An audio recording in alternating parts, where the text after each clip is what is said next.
V for cutting ties with a final note after my parents chose a party over my hospital bed?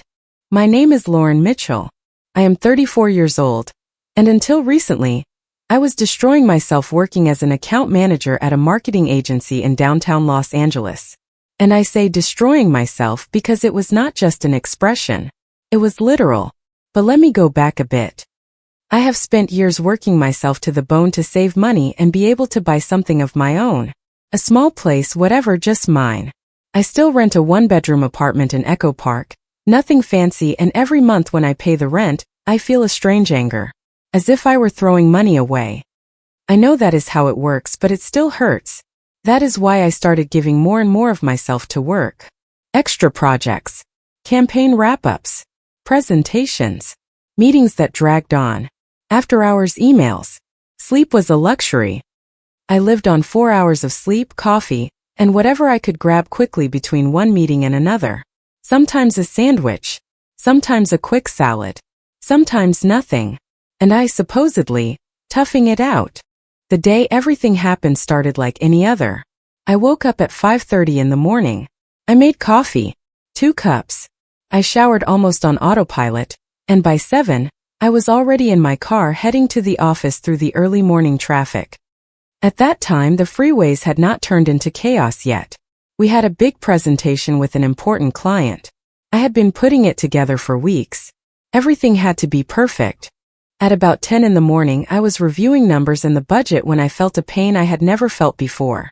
It was not just my chest hurts. It was as if something was squeezing me inside. As if someone had grabbed my heart and was crushing it. The pain spread to my left arm. I could not breathe. I went stiff. I always thought of myself as strong. The kind who does not complain. The kind who says it will pass in a minute and keeps going. But this was something else. I managed to say, almost without a voice, "Call 911, please." And everything went dark. The next thing I remember is waking up amidst sounds and lights. Beeping. Smells of disinfectant. Cold. My throat felt strange. I tried to move and could not. I had tubes in my mouth, in my arms, and wires stuck to my chest. I wanted to take a deep breath and it scared me. I had a doctor next to me talking to someone, but I heard it as if I were underwater. Critical. Stable. Barely. I did not quite understand. I just felt something was wrong. I made a noise or tried to because the doctor turned around. "Miss Mitchell, can you hear me?" I wanted to nod, but with that movement the room spun. I felt like throwing up. My eyes burned.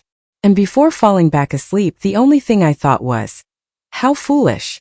How foolish for having pushed myself like that. The second time I woke up, I felt a little more oriented. The tube in my throat was gone. Everything burned inside as if I had swallowed sandpaper, but at least I could breathe. The doctor was checking a clipboard, serious, focused. "Good. You are awake," he said. He came closer and spoke to me with that gentle tone they use with someone who is just coming back.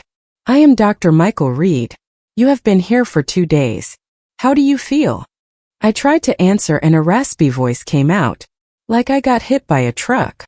He pulled up a chair and sat down. "Miss Mitchell, you had a very serious heart attack. The kind they call sudden. The first 24 hours were critical. We were not sure you were going to pull through." I kept staring at the ceiling. Heart attack. At 34. I knew I was not living a healthy lifestyle. Of course I knew. But in my head, those things happen to other people. To older people. To people who really let themselves go. I felt untouchable. "Am I going to be okay?" I asked, and it came out much quieter than I wanted. "You are going to recover, but this is a wake-up call," he said firmly. "Your body was asking you to slow down and you did not listen. If your office had not called 911 when they did, we would not be talking today." My eyes filled with tears. Not from the physical pain. That was something else. I cried because the real weight of it hit me. I could have died. Just like that. On any given morning. Without saying goodbye to anyone. Without time. I swallowed hard the best I could. "Doctor, I need you to notify my family." The word family came out with a hope that even made me feel pathetic. "My parents and my sister. They need to know I am here." The doctor stayed still. It was not for long, but enough for me to notice. His face changed, as if he were looking for how to say it without hurting me. I reached my hand out to him on instinct, as if wanting to feel I was not alone. He took my hand and squeezed it gently. "What is wrong?" I asked, although deep down I was already dreading the answer. He sighed. "They were called." I clung to that. "Then they know. Are they coming?" He looked down at his hands. "I spoke to your mother on the first day, when your condition was critical. I explained that you might not make it through the night. I asked them to come as soon as possible." I felt my heart race, but not like an attack. It was anger. It was fear. It was a heavy blow inside. "And what did she say?" The doctor paused for a fraction of a second. "She told me that they were at a dinner for your younger sister's promotion that night. That they could not come." I lost my breath. He continued. Slowly. "I tried to explain the severity. I repeated that you were in critical condition. And your mother said, just like that, not to bother her with those things. Then she hung up." I kept staring at the ceiling and felt something break. Not my physical heart. Something else. My parents knew I was dying, and they decided to stay at a dinner. My sister Brooke, 7 years younger than me, the perfect girl, the one who has always been the favorite. "Are you sure?" I managed to say, almost without a voice. I wanted to think it had all been a misunderstanding. That maybe my mom did not hear well. That maybe she thought it was not that serious. The doctor shook his head, sad. "The hospital keeps records of those calls. If you request it, the patient advocate or social services can help you get a copy. It is not always immediate, but it can be processed." I just nodded. I did not trust my voice. The pain of the heart attack, as terrible as it was, did not compare to what I was feeling. I always knew my parents preferred Brooke. I knew it my whole life. But I never thought they would leave me alone when I was about to die. "I want to be alone for a while," I managed to say. "Of course," he answered. "If you need anything, press the button." He squeezed my hand one more time and left. I stayed there, looking at the white ceiling, with the sound of the machines keeping a rhythm that drove me crazy. And my mind went back, as if I had to find the origin of everything. I was 7 years old when Brooke was born. I was really thrilled, honestly. I remember helping my mom pick out baby clothes, telling her I was going to carry her, asking if I could feed her when she got home. But as soon as Brooke arrived, I became invisible. From one day to the next, everything was about her. Brooke smiled today. Brooke rolled over already. Look how she grabs your finger. I went from being the center to becoming background noise. And as Brooke grew up, everything got worse. If Brooke wanted something, Brooke got it. Dance classes at a very expensive studio. Costumes. Recitals. Photos. Her room redecorated. A dog as a gift with a big party. And me, wearing hand-me-downs and looking for part-time jobs to have money for my own things. Everything broke when I was 15. I was walking past my parents' room and heard them talking. "We have to move the money from Lauren's college fund to pay for Brooke's dance program," my mom said, as if it were nothing important. "And Lauren?" my dad asked, but without much energy. "Lauren is smart. She will manage." "She always manages," my mom replied. "Brooke needs more support. Dance is incredibly expensive. If she keeps improving, she can get into a good performing arts program." I stood in the hallway with the feeling that I had been punched in the stomach. My money for school. My future. They were moving it just like that. That night I made a decision. I could not count on them. At all. If I wanted to study, it was going to be on me. I started studying with everything I had. I looked for scholarships. I took the tests. I filled out all the applications. I asked around. I made it happen. When I got accepted into a state university with financial aid, my parents barely reacted. And "oh, that is nice." And that was it. College was the best thing that happened to me. I studied business administration. I got good grades. And I worked in a coffee shop doing whatever I could to pay for the rest. I barely spoke to my parents. One call every few months. They were busy with Brooke. And honestly, I appreciated the distance. When I graduated, I went back home for a while because I needed to save up to get started. Those 3 months there felt endless. It was clear I was in the way. Everything was Brooke this and Brooke that. All the space, all the attention, the whole house revolved around her. As soon as I could pay a deposit in the first month's rent, I moved out. And my other life began there. I threw myself completely into work. I moved up quickly because I did my job well. My salary kept growing. I was making decent money, but I paid for it with my health. I felt like I was finally breaking free from that family drama. Until, at 28, something weird happened. My parents out of nowhere started reaching out to me. One day my mom called me. "Lauren, we have been thinking we should be closer. Come over for lunch on Sunday." I was suspicious. Of course I was suspicious. But a really dumb part of me still wanted their approval. And that lunch was strange. They asked about my job, my plans, my life, as if they suddenly cared. My dad even said, "We are proud of you. You made it on your own." I started opening up. I began visiting them once or twice a month. And without realizing it, I started helping them with money. First it was a small thing. The car broke down. Then, the fees for Brooke's competition. Then, the house bills piled up. Until suddenly I was sending $1,200 a month right on time by transfer to help them with their mortgage. My mom would talk to me with that voice she uses when she wants to make you feel guilty. "Lauren, you are doing very well. Things are complicated for us. Your dad is working more and Brooke has expenses. You know how it is." The worst part is that, even though I was practically helping keep their household afloat, Brooke was still the favorite. I would arrive and the entire conversation was about her latest recital, her opportunities, her plans, her things. She was already 27 and still living with them, like a queen as always. I told myself that at least there was a relationship now, even if it was uneven, even if it felt one-sided. But lying in that hospital, remembering that they preferred Brooke's promotion dinner over coming to see me when I could have died, I understood the whole truth. They did not want a relationship with me. They wanted my financial help. And Brooke always came first. Always. Even when I was fighting for my life. The following days were a mix of medicines, tests, and different faces. Nurses coming in to check my vitals, doctors reviewing results, adjustments in medications.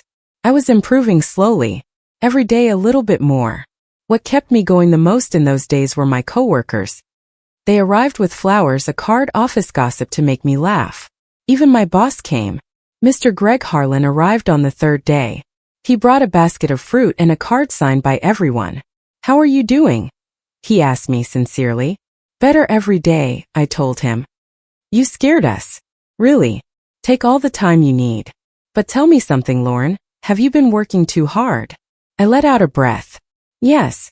I wanted to save up for a down payment on a place of my own. He looked at me with a seriousness I had never seen from him. "The place can wait. Your health cannot. Promise me you are going to slow down." "I promise," I told him. And for the first time I meant it. While they were visiting, my phone stayed quiet. Not one call from my mom. Not one message from my dad. Not one question from Brooke. Nothing. By day 10 I was walking without losing my breath. The chest pain was almost gone.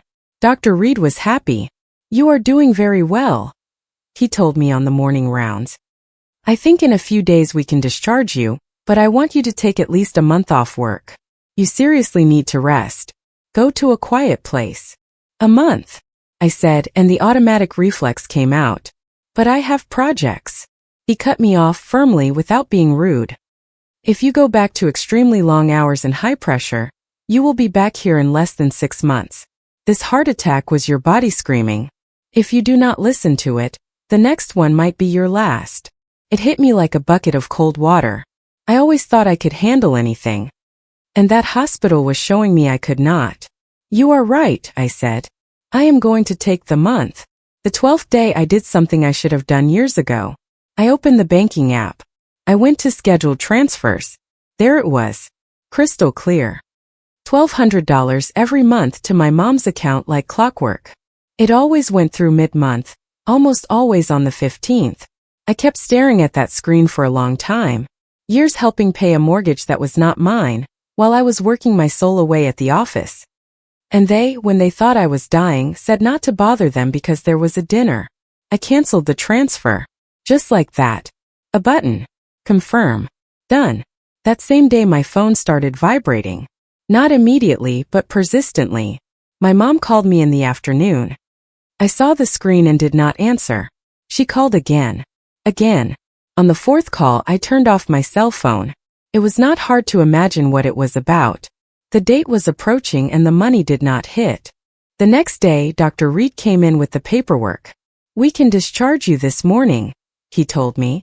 "Remember, peace and quiet for a month. And if you feel chest pain, shortness of breath, or unusual fatigue, come back immediately." "Yes," I answered.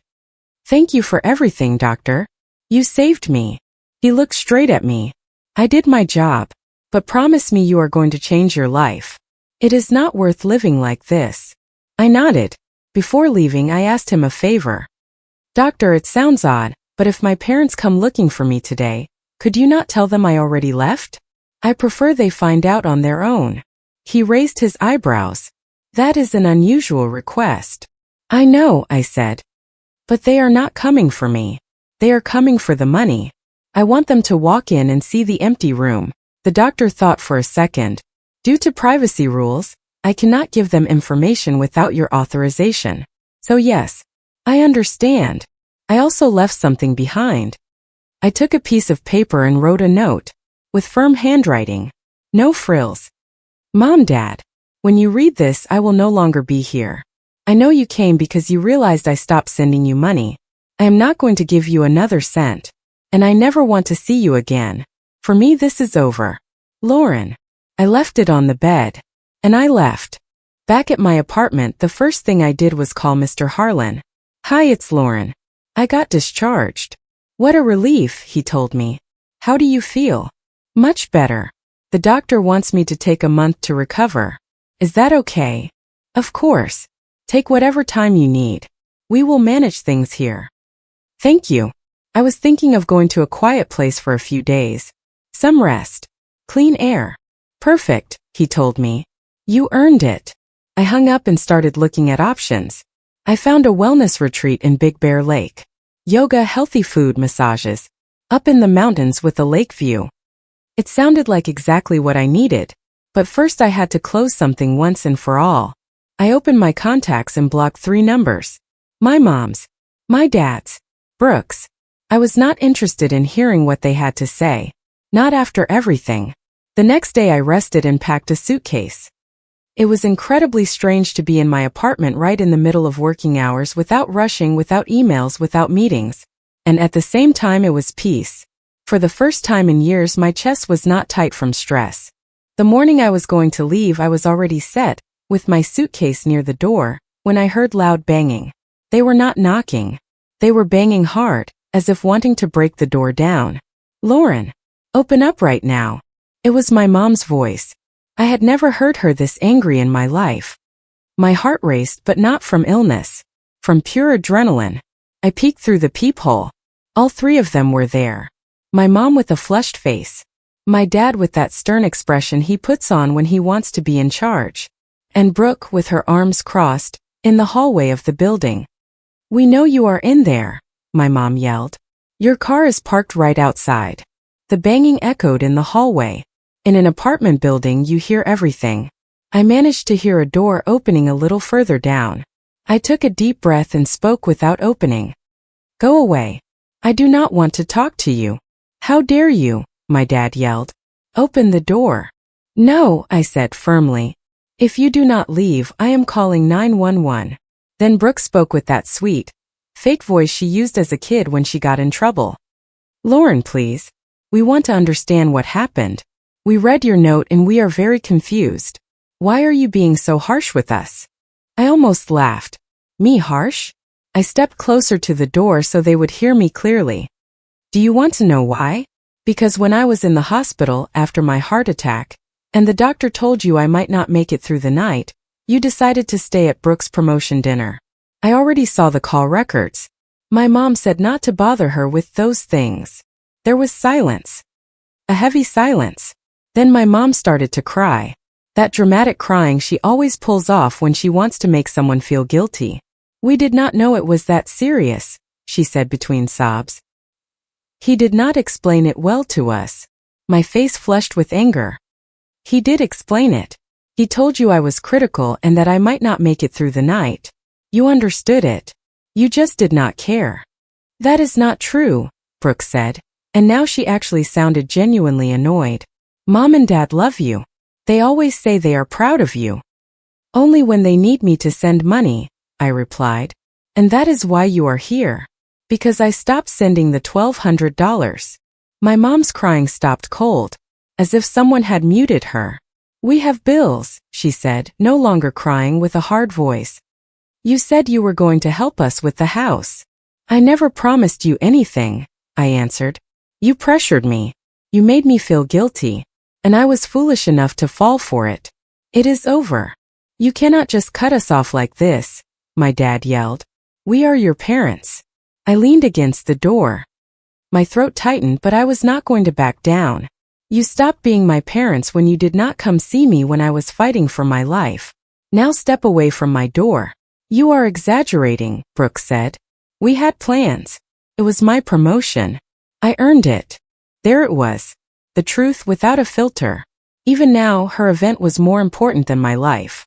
Brooke, I said as calmly as I could. I was dying. Do you understand? I could have passed away that night, and you would not have even found out in time. But you did not die, she answered without thinking. So it turned out fine, right? My body went cold. I could not believe it. That sentence just like that made it clear to me that for them the only thing that mattered was how it ended, not how much it hurt. Since I survived, then according to them nothing happened. My hands shook. Leave, I said. All three of you. Right now. I heard footsteps walking away. Then car doors closing. An engine starting. I waited for the noise to be completely gone before peeking out the window. Their car was gone. I stood there with my back against the wall, feeling my adrenaline drop. It was not fear. It was more like freedom. For the first time in 34 years I had put a stop to them. I left for Big Bear very early on a weekday to avoid the worst of the traffic. The drive was beautiful. Mountains, cool air, winding roads, pine trees everywhere. When I arrived at the place, the woman at the front desk smiled at me. Welcome. I can tell you need some rest. I let out a quiet laugh. You have no idea. The next few days were exactly what I needed. Yoga in the morning. Walks. Reading. Massages. Light meals that someone else prepared. I slept 8 full hours. 8. It felt so strange opening my eyes and not feeling that urge to check my phone. On the third day, I was sitting near the lake with a book when my phone rang. It was a number I did not have saved. I answered on instinct. Hello. Lauren. It is your Aunt Susan. My dad's sister. I had not talked to her in years. Hi, Aunt, I said surprised. How did you get this number? Your parents gave it to me. They called me yesterday. They asked me to call you. I tensed up. And what did they tell you? That you were going through a difficult time. That you had a health scare and now you are making strange decisions. That you cut off their financial help and do not want to talk to them. That they are worried. I laughed. I could not help it. Difficult time? Sure. That is what they are going to call it. Lauren, my aunt said more seriously. I do not know what is going on, but I want to understand. What happened for things to be like this? I took a deep breath. Aunt, can I tell you what really happened? I told her everything. The office. The heart attack. The doctor calling them. Brooke's promotion dinner. My mom's exact words. The silence. The years of favoritism. The college fund they took from me. The money I had been sending every month. When I finished, my aunt stayed quiet for a long time. Oh my goodness, she finally said softly. I knew Brooke was the favorite, but I did not think they would go that far. I asked for the hospital records, I told her. I requested them through the patient advocate. They gave me a copy. If you want to hear it, I will send it to you. Yes, she said without hesitation. Send it to me. I sent her the audio. I waited. 20 minutes later she called me back. Her voice was not the same. She was crying. Forgive me, she said. Forgive me for not seeing this. I cannot believe what they did to you. I am on your side. What they did is unforgivable. My shoulders relaxed. Not that I needed permission to distance myself from them, but hearing someone in the family say it settled something inside me. Thank you, Aunt, I said. Really? And listen, she added. I am going to talk to your dad, even if it is just so he understands what he did. But you owe them nothing. Nothing. I went back to Los Angeles a week later. A full week. I felt different. Not like in a movie, but definitely lighter. I went back to work, but I changed things. I stopped staying late. I started eating real meals. I learned to say no. If a project was going to demand too many hours, I would speak up or pass it on to someone else. Mr. Harlan supported me. He had seen what happened to me and did not want it to repeat. I also put the home ownership plans on hold. I realized that having a place of my own was important, yes, but it was not worth my life. I could save up more slowly. I could wait. The most important thing was that I stood my ground with my family. I did not unblock their numbers. I did not send money. I did not answer messages. When family holidays came around, I made different plans. A lunch with coworkers. An outing with people who actually showed up for me. A quiet afternoon. 6 months later, I am doing well. My health is better. I sleep. I breathe. I laugh more. I still live in the same apartment, but I made it more my own. I decorated it calmly. Some plants. Natural light. Order. Eventually, I started seeing someone. I also made friends outside of work. Do I miss my family? Sometimes I miss the idea of having a family. The idea. But I do not miss the manipulation. Nor the guilt. Nor that constant feeling of not being enough. I am better off this way. And if they ever knock on my door again, I already know what I am going to say to them. No. Thank you for keeping me company up to this point. I understood something that took me years to accept. Loving your family does not mean putting up with everything or paying with your health so that others are okay. Sometimes we ask ourselves the wrong question. What did I do wrong for them not to love me the same? When the right question is what I am living fair? Does it protect me? Does it respect me? I learned that setting a boundary is not a punishment. It is a way to protect yourself. And that guilt is not proof of love. If today you are carrying things that are not yours to carry, if they demand things from you out of habit or just because that is how it should be, give yourself permission to hit the brakes and speak clearly. You can say, I cannot. This is as far as I go. I matter too. From the bottom of my heart, I hope my story helps you put yourself first a little more. And to remember that true affection does not make you sick. It holds you up. Comment. I truly believe self-worth should always come first in life. In fact, setting healthy boundaries is one of the kindest things you can do for yourself. You have every right to protect your peace and well-being, as taking responsibility for your own happiness shows real inner strength.